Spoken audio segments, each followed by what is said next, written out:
Ya les presento.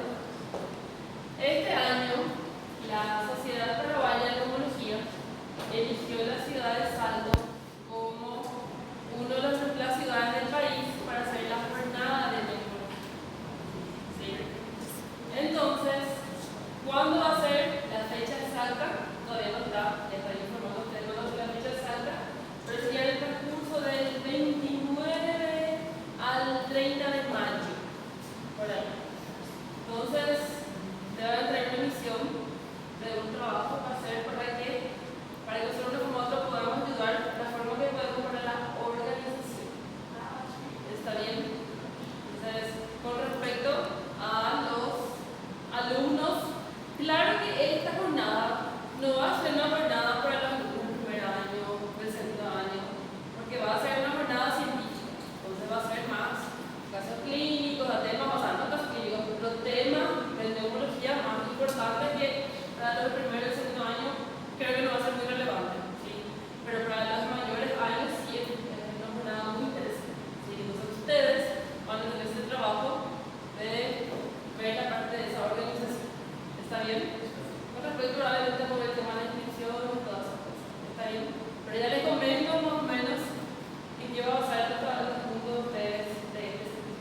¿Está bien? Bueno, empecemos.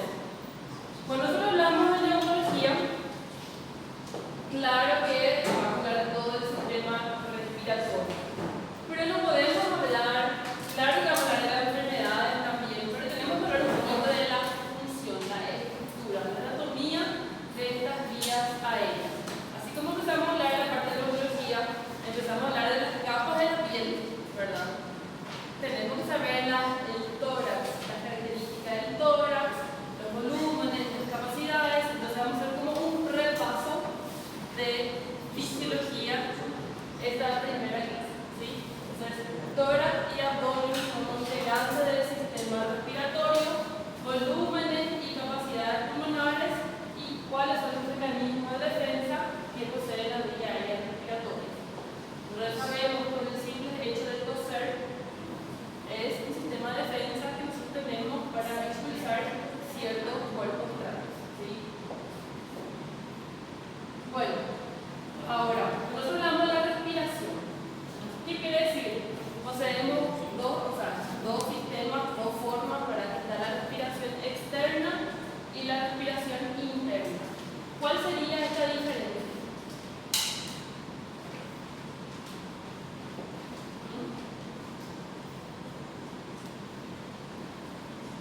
A interna seria celular e a externa a entrada do ar dentro dos pulmões. Muy bien, sí, vamos por ahí. La respiración externa es lo que todos nosotros estamos respirando, ¿verdad? Y en el objetivo respiramos, nuestro tórax se moviliza para que ingrese aire, ¿verdad? Y expiramos para exhalar dióxido de carbono, ¿sí? Esta es la respiración externa. Absorción de oxígeno y eliminación de dióxido de carbono a través de nuestras vías aéreas superiores, ¿sí? Ahora, ya la interna ya es cuando ese oxígeno llega a nuestras vías aéreas más inferiores, en las zonas donde realmente hace el intercambio gaseoso, porque sabemos que todo nuestro cuerpo, todo nuestro tejido necesita de oxígeno, ¿sí? Entonces, para que el oxígeno llegue a las células, tenemos que estar respirando en todo tiempo. ¿Y por qué? Porque en todo tiempo nuestras células consumen oxígeno, ¿sí? ¿Cómo reponemos ese oxígeno que las células están consumiendo? Respirando continuamente, ¿sí? En base a eso, sí podemos decir cuáles entonces serían las funciones muy importantes, las funciones de la respiración. ¿Qué dice? ¿Cuál es la principal función de la respiración?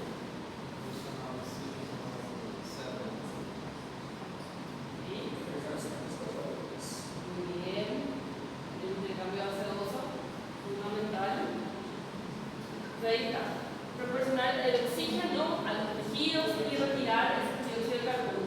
Porque así como las células necesitan oxígeno para su función básica, para que todo esté en equilibrio, necesita la homeostasis en nuestro organismo, las células producen dióxido de carbono como producto de desecho. Y ese dióxido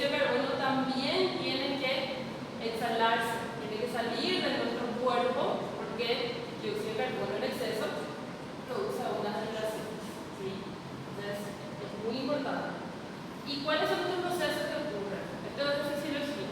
¿Cuáles son los cuatro procesos? El proceso de respiración.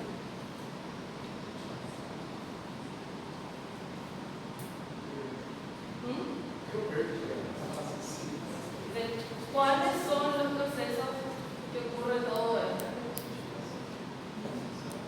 Eso es prácticamente los capítulos de la unidad de respiratoria. ¿Se acuerdan? ¿Cuál era el primero? Muy bien, la ventilación pulmonar. Después,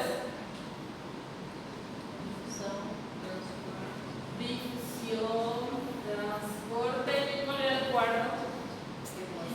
Regulación de la respiración. En esta situación, de acuerdo a la mayor demanda, nosotros podemos respirar más rápido, ¿sí? Por si existe mayor necesidad de consumo de oxígeno, ¿sí? Entonces, ahí está. Ventilación pulmonar, difusión, transporte y regulación de la ventilación. ¿Se recuerdan que cada punto era un capítulo pulgarico? Había solo un capítulo que hablaba de ventilación pulmonar. Claro que acá vamos a tratar de hacer de la forma más resumida que podamos, ¿sí? Porque todo lo que vamos a hablar en ese punto tenemos que hablar en una clase, ¿sí? Bueno, y ahí está. El intercambio de aire entre la atmósfera y los alrededores. ¿Qué corresponde a eso? La ventilación. Desde el momento que el aire entra a través de las vías aéreas superiores, se va a las vías aéreas inferiores, ¿sí? Ocurre después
también tenga mayor espacio para que pueda expandirse. ¿Sí? ¿Y cómo ven el diafragma? Porque dice contracción diafragmática. Porque el diafragma también tiene que descender para que exista mayor espacio en el tórax, para que ayude con esa expansión de la caja torácica. Y en la relajación al contrario, ¿ven cómo ustedes esa elevación diafragmática? ¿Sí? El diafragma se eleva, los músculos ahí, los intercostales, que en la inspiración externos se contraen, en la expiración se relajan y los intercostales internos en la expiración se contraen. Todo con el objetivo de que este aumento del diámetro antero-posterior ya no exista en la expiración. Y eso es muy importante para que el pulmón pueda exhalar posteriormente aire con la expiración. ¿Sí? Entonces, todos los músculos que ayudan con el proceso de inspiración se conocen como músculos inspiratorios. Y todos los músculos que ayudan al proceso de expiración se conocen como músculos expiratorios. ¿Sí? Ahora, el abdomen. ¿Qué a vos te llamó la atención en el abdomen?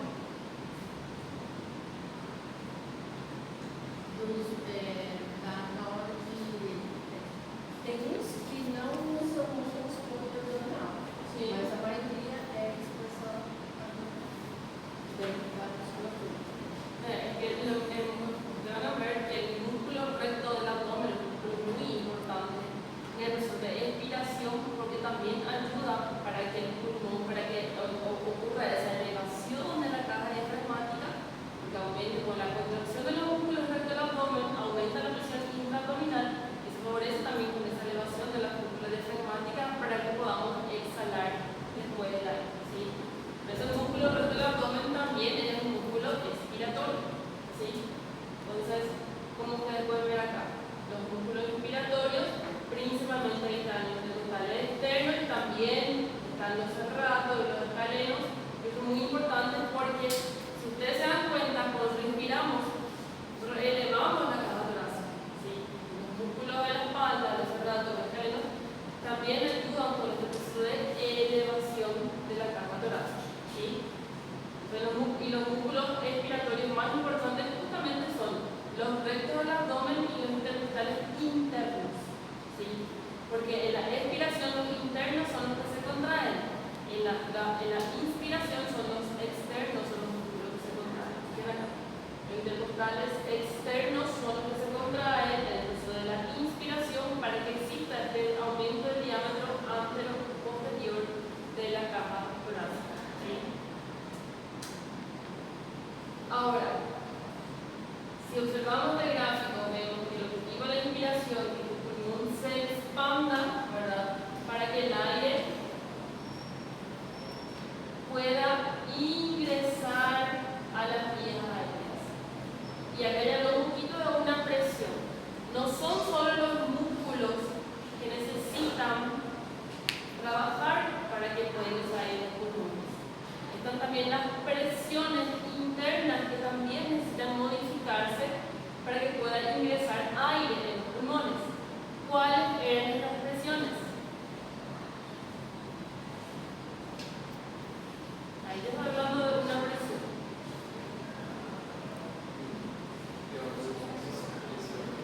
Esas son las presiones parciales de oxígeno y de dióxido de carbono.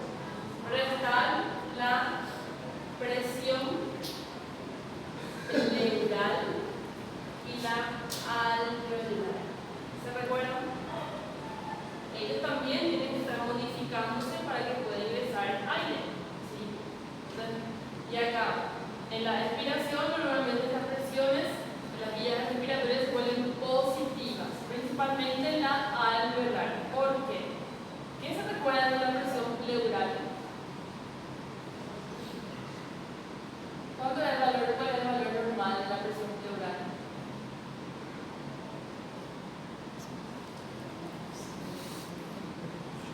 6. La presión pleural es positiva o negativa. Negativa. La presión pleural es siempre negativa. En la inspiración se vuelve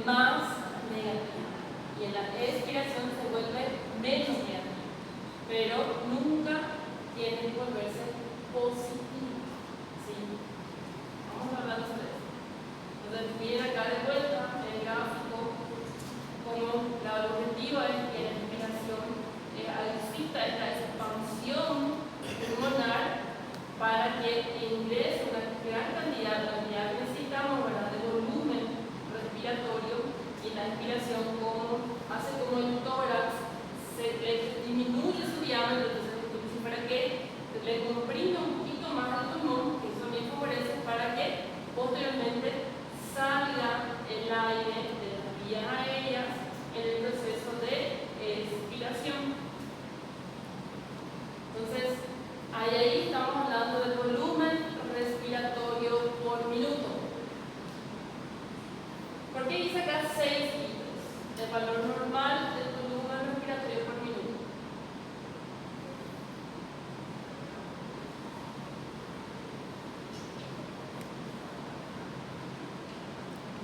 ¿Cuál es la diferencia del volumen respiratorio por minuto y de la ventilación anular?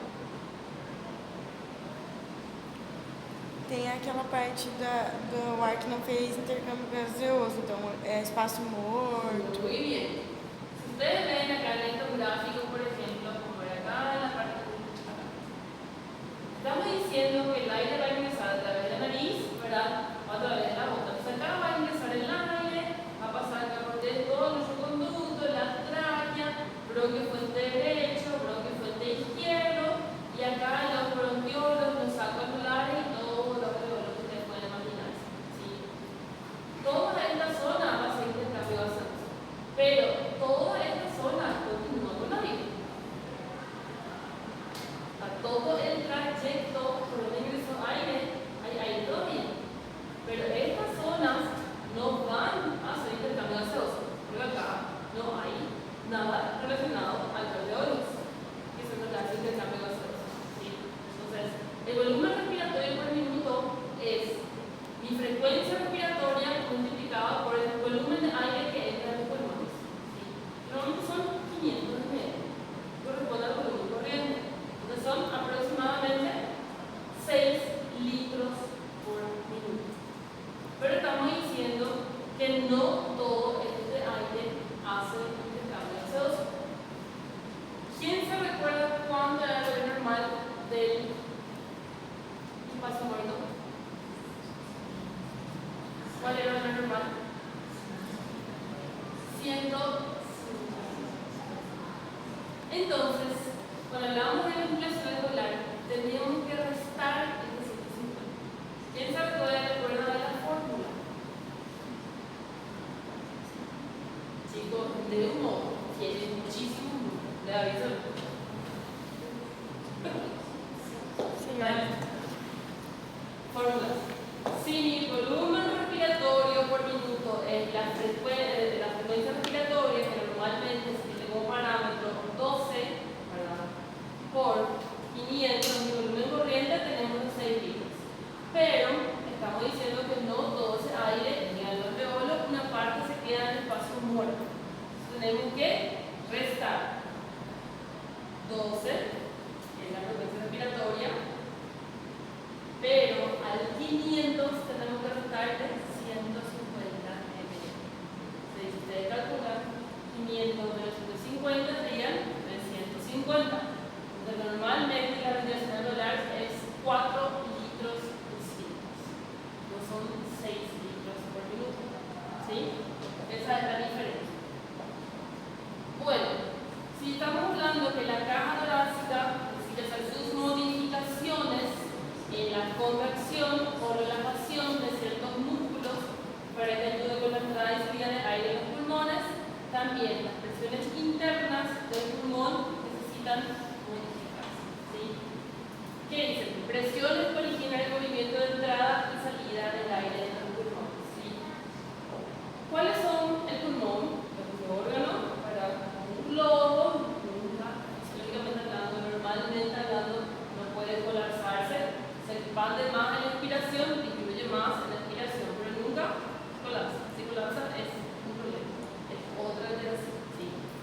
Pero bueno, ¿cuáles son las capas que envuelven el pulmón? El pulmón tiene una capa, ayuda para mantener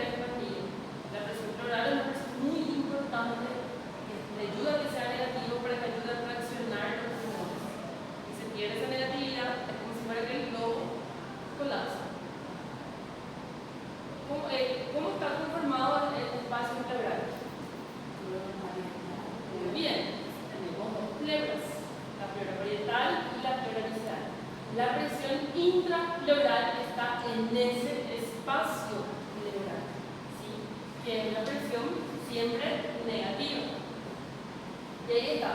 Normalmente nunca es negativa. En la inspiración se vuelve más negativa, en la expiración menos negativa.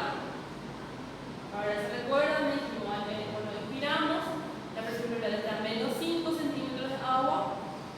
Con el proceso de inspiración va a menos 7.5.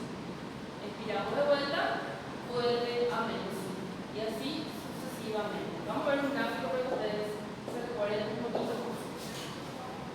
Esto es muy importante. Vamos a ver acá. ¿Quién se recuerda? Ahí está. Presión, volumen, inspiración, expiración.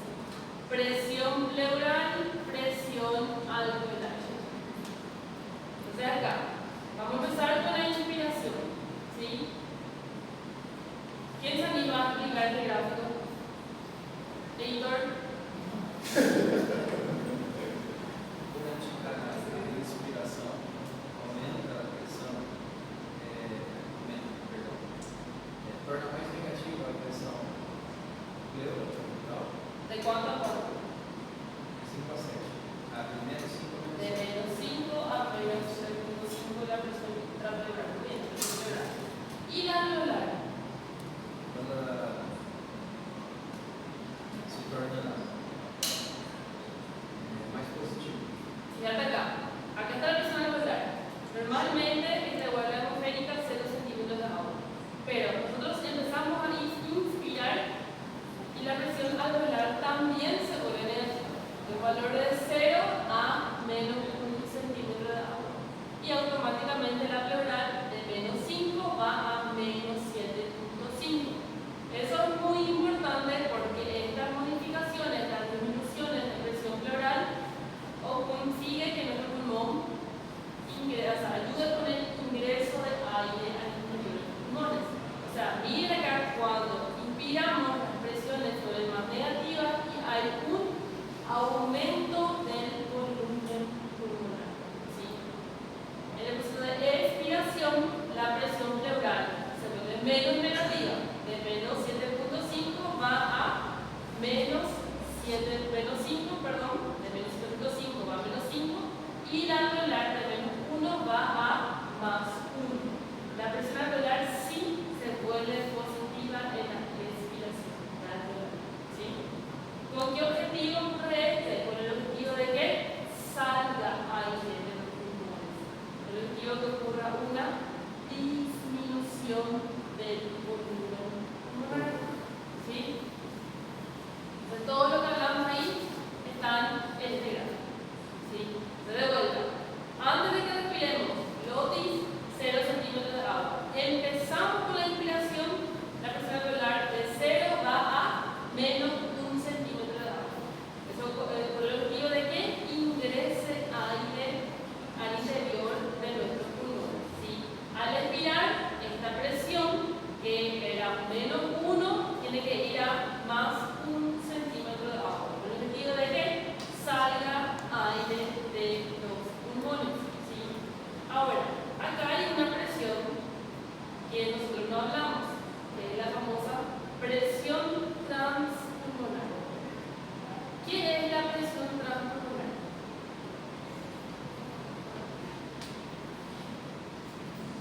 Es la diferencia entre las presiones alveolares y presiones pleurales.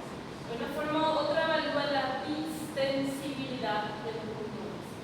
Cuanto mayor diferencia entre la presión pleural y alveolar tengamos, mayor será mi presión transpulmonar. Entonces, ¿dónde ustedes creen que aumenta la presión transpulmonar? ¿En la inspiración o en la expiración? Digamos, de razones de cómo volver a la imagen. ¿Dónde hay más diferencia entre la presión pleural y alveolar? ¿En la inspiración o en la expiración? En la expiración. Para fazer uma expressão para poder que vai sair da você. Mas eu vou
Acabé de preguntar eso en el examen de fisio y no me subió otro número. Bien, volumen corriente, volumen de reserva inspiratorio, volumen de reserva expiratorio y el cuarto, volumen residual. ¿Y cuáles eran las cuatro capacidades? Capacidad inspiratoria, capacidad expiratoria.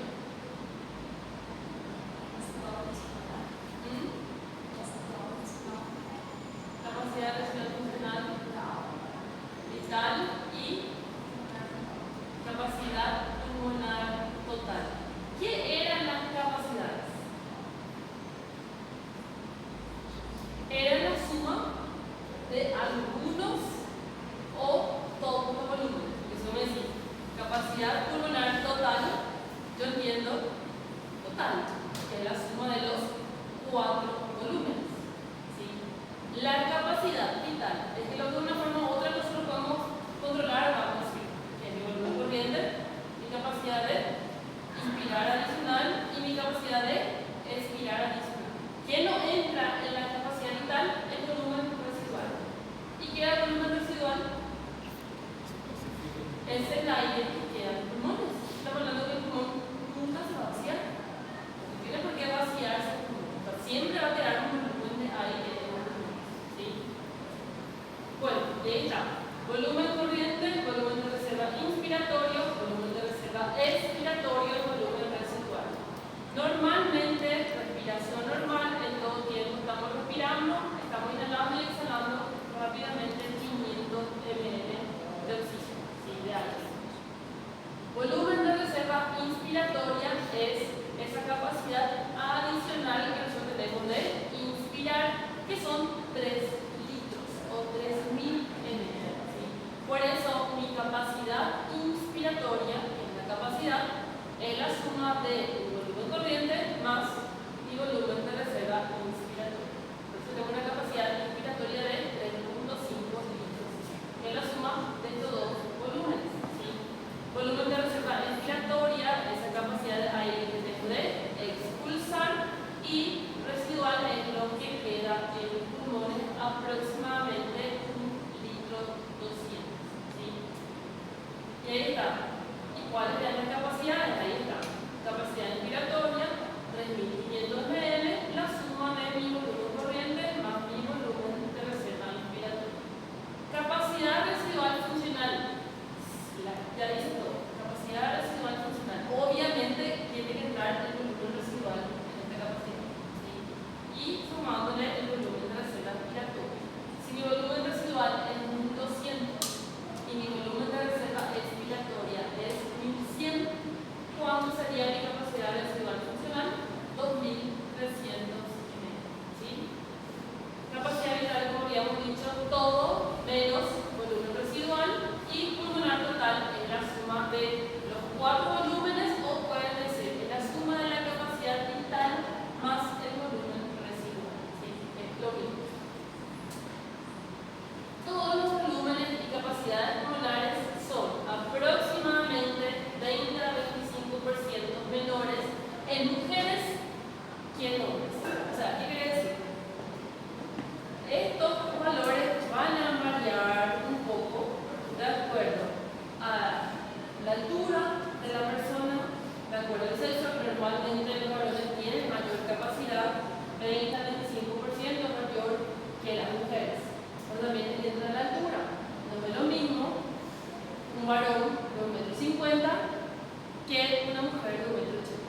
Evidentemente, por más que sea, estamos hablando de que el varón tiene más capacidad, la contextura anatómica de cada persona también puede hacer que varíe un poco. Y todos nosotros tenemos valores diferentes. Por eso, para hacer, por ejemplo, las pirometrías, se le piden al paciente la edad, la altura y el peso. Uno puede hacer las pirometrías sin tener esos 3 valores, porque de acuerdo a esos valores entra una escala, que es la escala de Nance, que es la que exactamente cuantifica cuál es la capacidad vital de cada persona.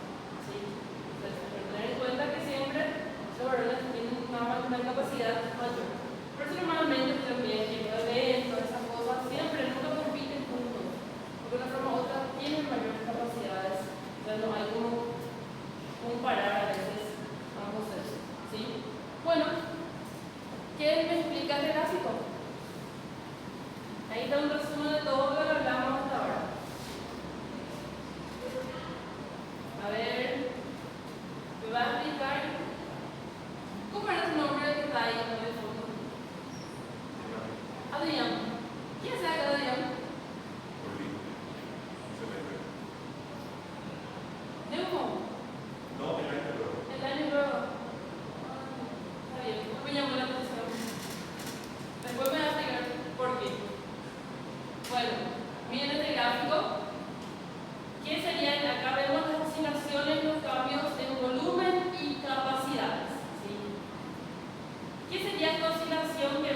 aumente mi volumen, ¿verdad? ¿A qué corresponde esto?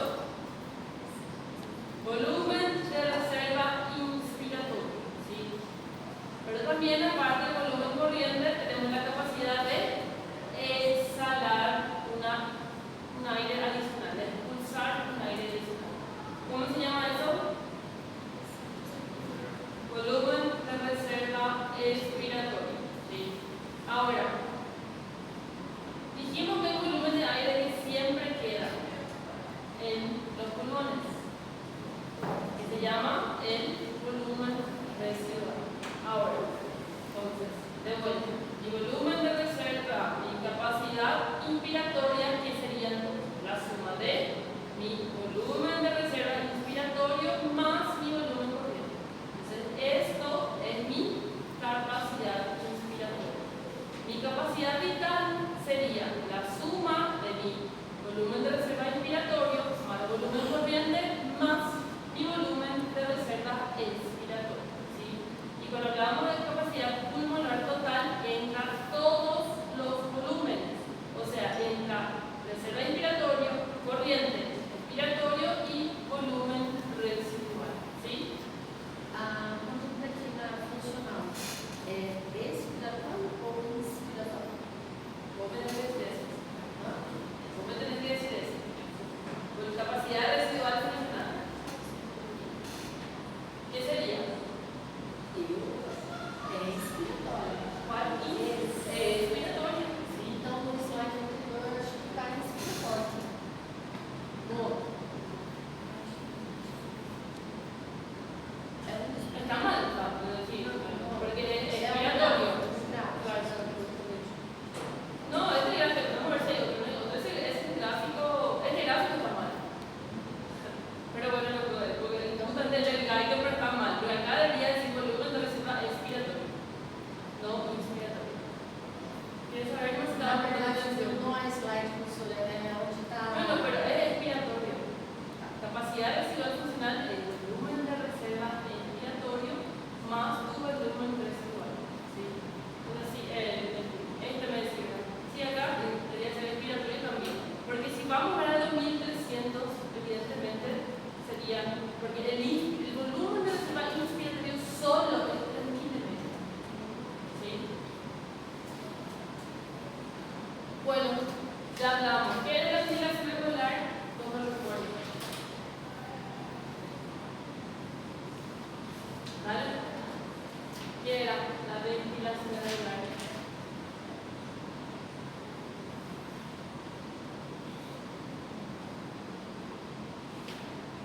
¿Cuál es la diferencia entre el volumen respiratorio y el volumen?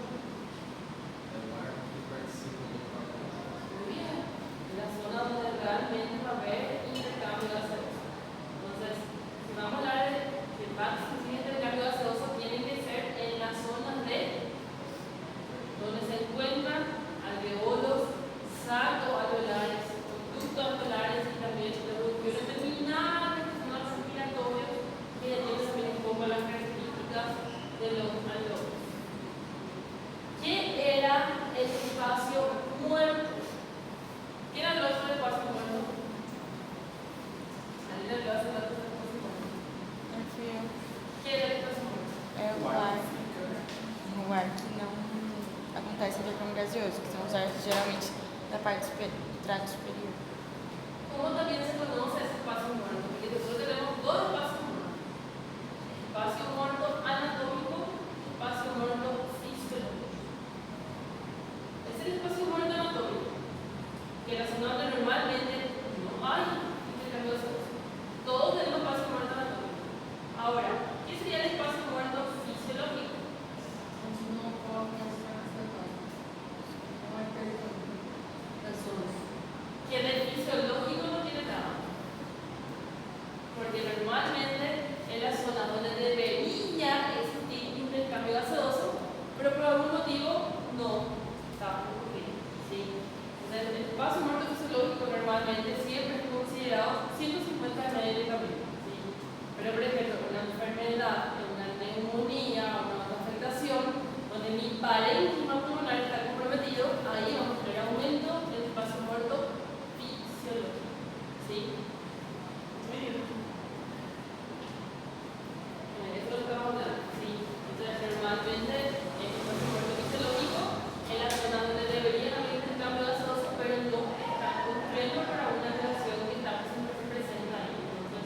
evidentemente el espacio muerto fisiológico puede aumentar a litros, no de ml, a litros.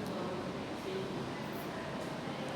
Bueno, esa carta de vuelta, las estructuras, la zona de conducción, por donde llega el aire, hasta la tráquea, bronquio fuerte derecho, bronquio fuerte izquierdo, y miren toda la distribución de los conductos, los sacos alveolares, el 30%. Y si nosotros agarramos esta imagen y hacemos un zoom, vemos acá que está el famoso alveolo y el capilar. Entonces, ¿cuál es la definición de intercambio gaseoso? Gaseoso, hematosis, como quieran llamar. ¿Qué quiere decir eso?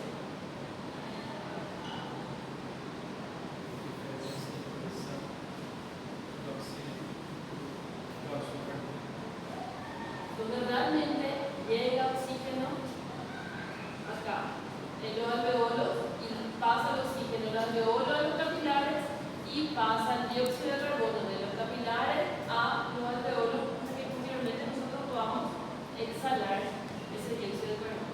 ¿Sí? El intercambio gaseoso es eso, intercambio entre alveolos y capilares pulmonares. ¿Sí? ¿Lo escuchan ya la María? Alex Javier, Alexandra de Souza, Ana Rafaela, Presente. Andrés Oxano, Antônio Vidal, Presente. Araceli Beatriz, Ariel Souza, Clara Martins, Cícea Santos, Daphne Elise, Débora Bernal, Edward John, Felipe Antunes, Presente. Giovanna Vitor, Essa Uribe, Presente. Hector Cristiano, Jean Misael, Juliana Cortés, Carmen Cristina, Luis César, Presente. Lucía Oliveira, María Fernanda, Mariana Marta, Mariana Oliveira, Maristela Maria, Michelle Dayane, Patricia Santos, Reyane Soares, Ravi Santos, Rodrigo David, Presente. Tamir Machado, Fernando Sushi, Victoria Feliz, Wellington Mateus, legisladores, Bueno, porque la zona de la...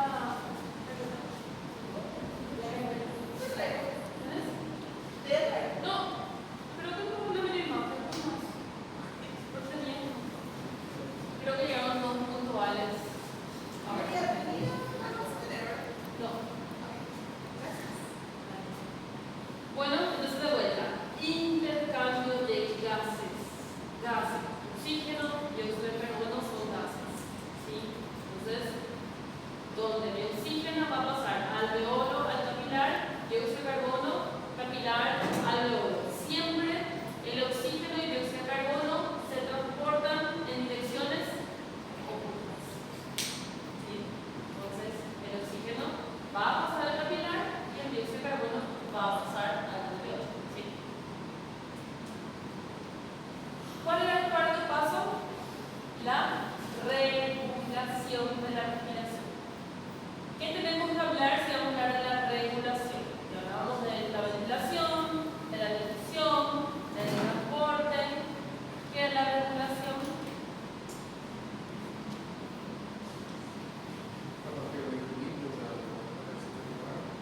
Pero ¿cómo tenemos un sistema de regulación?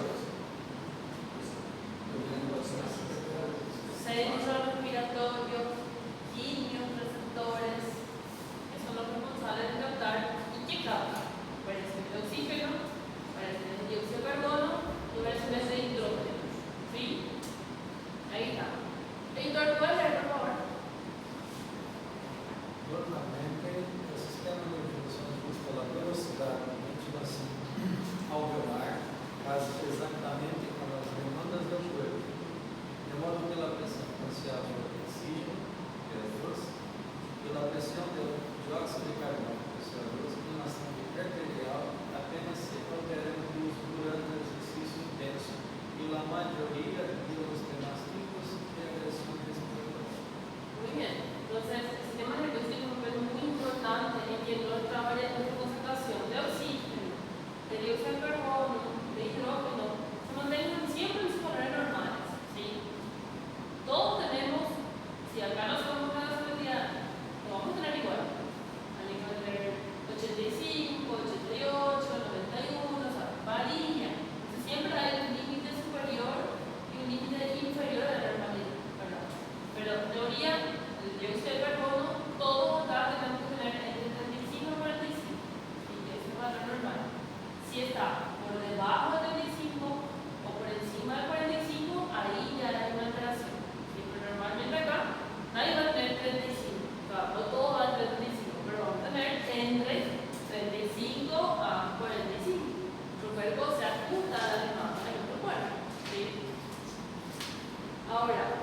¿Dónde está? Para hablar de eso también tenemos que hablar del centro respiratorio. ¿Sí? ¿Dónde se encontraba el centro respiratorio? En la zona donde ocurren las actividades inconscientes del organismo, para protuberancia, bulbo, niveles encefálicos inferiores. Ahí es donde se encuentra el centro respiratorio. ¿Sí? Vamos a ver acá. Ahí está. El famoso centro respiratorio con sus centros pneumotáxicos, grupos respiratorios dorsales y grupos respiratorios ventrales. Ellos son los que, y acá está el nervio vago y el glosofaringeo, que tiene contactos directos principalmente con el grupo respiratorio dorsal. Y ustedes saben de dónde vienen estas señales. El nervio vago, el glosofaringeo, que acá llegan las señales al centro respiratorio. Quedan los quimioreceptores, nombre y apellido. Nombre, quimioreceptores, apellido, periféricos. ¿Qué quiere decir eso? Periféricos. Periféricos. No se encuentran primeramente a nivel central. No están ahí en el nivel encefálico ni superior, ni inferior, ni medio. Están en la periferia. O sea, ahí en los cuerpos perotídeos y cuerpos aórticos, más hacia abajo. Pero ellos captan señales y envían señales al centro respiratorio para que, por si sea necesario, aumentar la respiración, porque envían señales y ¿sabes qué? Tengo poco oxígeno. Aumentar esa frecuencia respiratoria para que se pueda equilibrar el nivel de oxígeno en nuestros tejidos. Bueno, sabemos de eso. La regulación de la respiración está determinada por la retroalimentación que ocurre en diversos receptores, tanto químicos como mecánicos, y el sistema nervioso central.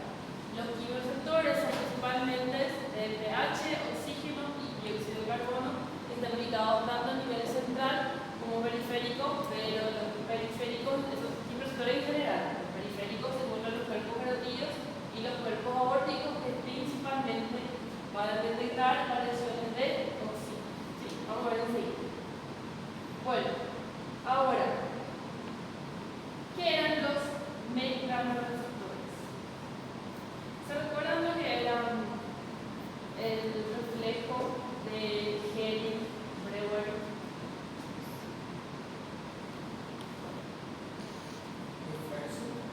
De Hering-Breuer. Ahora de extensión. Porque llegan señales a través de los quimioreceptores al centro respiratorio. Pero también están los mecanorreceptores, que son los receptores de distensión, de irritación. Y también envían señales a través del nervio vago al centro respiratorio. ¿Qué son ellos? Ustedes saben que las vías aéreas tienen también músculo liso, ¿verdad?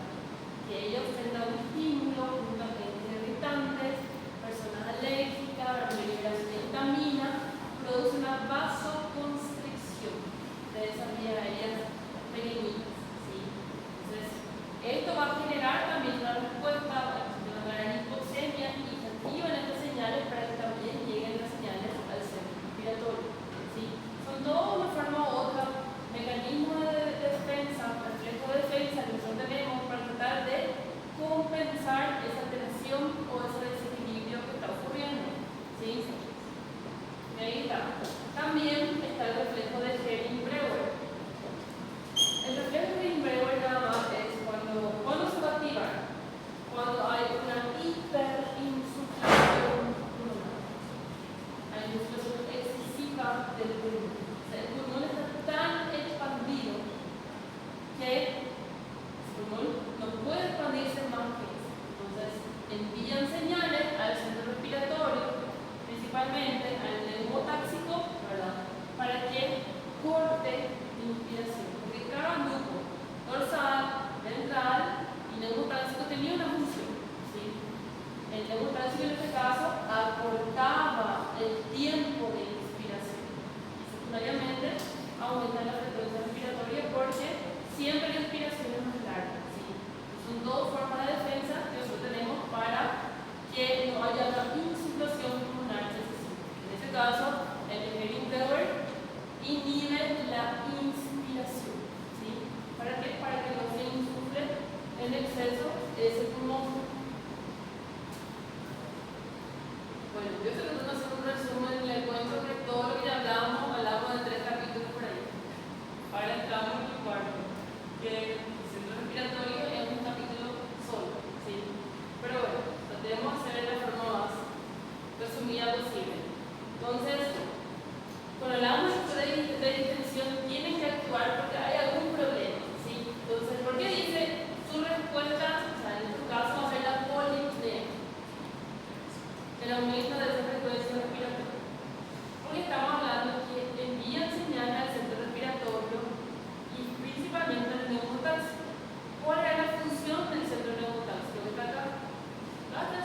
la 2 va a ser como un mecanismo de defensa que nosotros tenemos.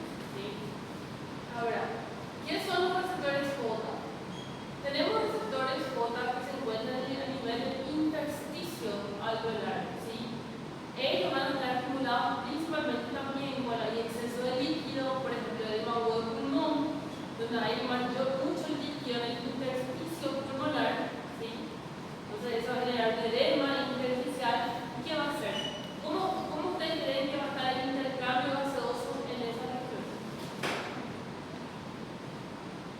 Se va a comprometer el intercambio gaseoso. ¿Sí? ¿Qué pasa cuando se compromete el intercambio gaseoso? ¿Cómo van a estar mis gases? Los oxígenos van a alterarse también, a disminuir el oxígeno. ¿Sí? O sea, ahí tienen que enviar también señales a través del nervio vago para que trate de aumentar la profundidad de la respiración. Y ahí que se activa el grupo respiratorio dorsal principalmente. Porque el grupo respiratorio dorsal es el que aumenta la profundidad de mi inspiración. Cada centro tiene una función específica. Y ahí está. El grupo respiratorio dorsal, ventral y el centro neuronal. ¿Sí? Ahora acá como resumen. Si acá está mi centro respiratorio a nivel encefálico inferior, como ustedes pueden ver acá, miren cómo los receptores de distensión, como los receptores J, van a enviar señales al centro respiratorio, así como los quimioreceptores periféricos, que también envían señales a través del nervio vago o glosofaringio al centro respiratorio. Y el centro respiratorio lo que tiene esa actividad final es decir, ¿sabes qué? Respiremos más profundo. ¿Sabes qué? Acortemos el tiempo de respiración y por eso si ustedes ven una persona que empieza a correr una maratona de 5 kilómetros, no tiene tanto preparo, vamos a correr interiormente, el interior, vamos a tener más consumo de oxígeno, todo, ¿verdad? Pero yo no voy a decir, ay, voy a respirar más rápido porque estoy consumiendo más oxígeno y para recuperar el oxígeno tengo que usar las partes. No, pero ahí evidentemente todos nuestros quimioreceptores, todos ellos ya van a ir captando las variaciones y enviar señales al centro respiratorio con el objetivo de que, si es necesario, a medida que consumimos más oxígeno, aumenta un poco nuestra frecuencia respiratoria, todo con el objetivo de normalizar el nivel de oxígeno, de dióxido de carbono y por ende el pH. Yo agarro, me siento, ¿qué pasa? Yo por ejemplo estoy muy cansada, hice mucho ejercicio, me cansé, estoy respirando muy rápido, pero está pasando eso, me siento, no consumo mucha energía, aumenta mi flujo, va a disminuir mi frecuencia respiratoria, ¿verdad? No voy a seguir respirando 50 minutos, siendo que ya no estoy teniendo mayores demandas. ¿Sí? O sea, todo está regulado por el centro respiratorio. ¿Sí? Por eso ustedes no se recuerdan, pero el centro respiratorio, o la parte de la respiración, era la línea de defensa del organismo. Era la segunda línea de defensa, justamente, para tratar de evitar ese cambio en nuestro estado ácido básico. ¿Se recuerdan? Sistema renal. Bueno, y ahí ustedes ahora empiezan a ver cómo se relaciona con estas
hidrógeno acumula esas zonas químicas.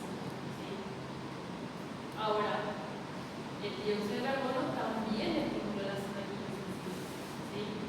Pero indirectamente de una forma muy potente. ¿No se recuerdan de eso?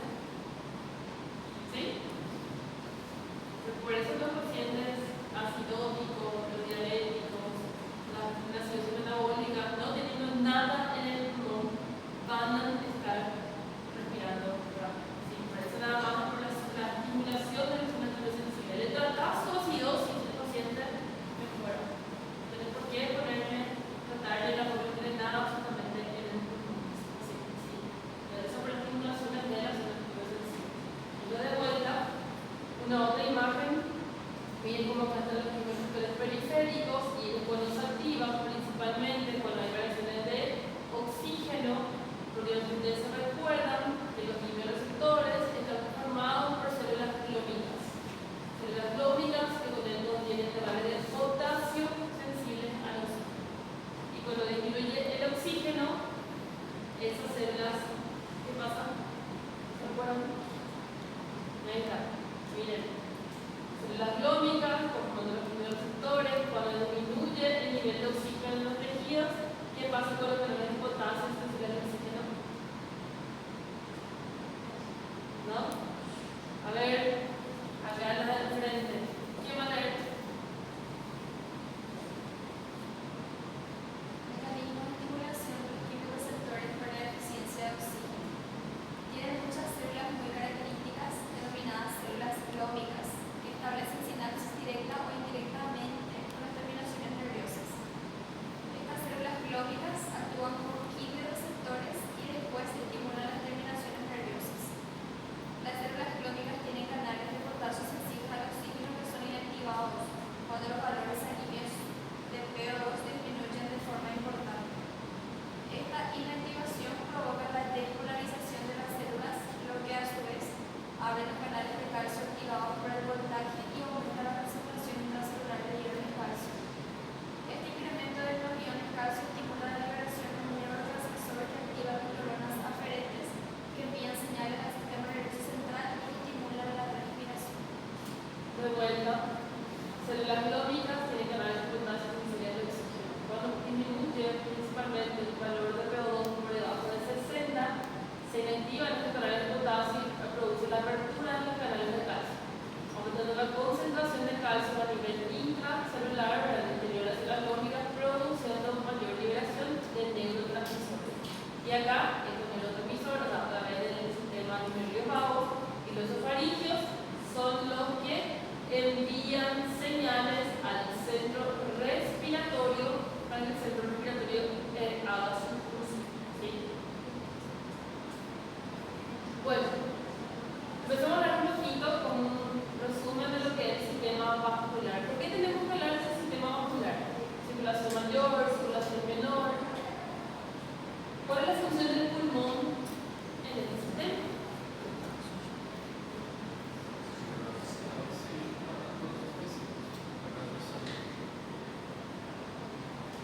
Ahora, ¿cuál es la diferencia entre el corazón, lado derecho y lado izquierdo?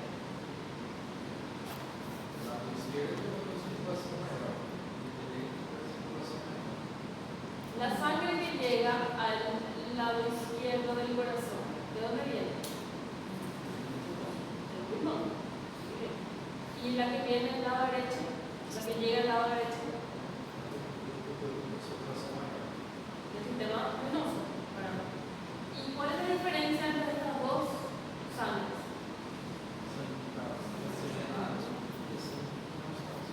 Muy bien, entonces en el lado derecho del corazón recibe la sangre proveniente del sistema venoso, que es una sangre, no es que es una sangre desoxigenada, el nombre es una sangre desoxigenada, pero realmente tiene algo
Y ahí hablemos un poquito de este sistema buffer.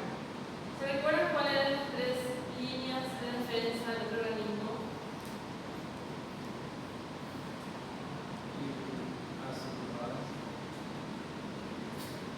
Líquidos orgánicos, sistema respiratorio y sistema renal.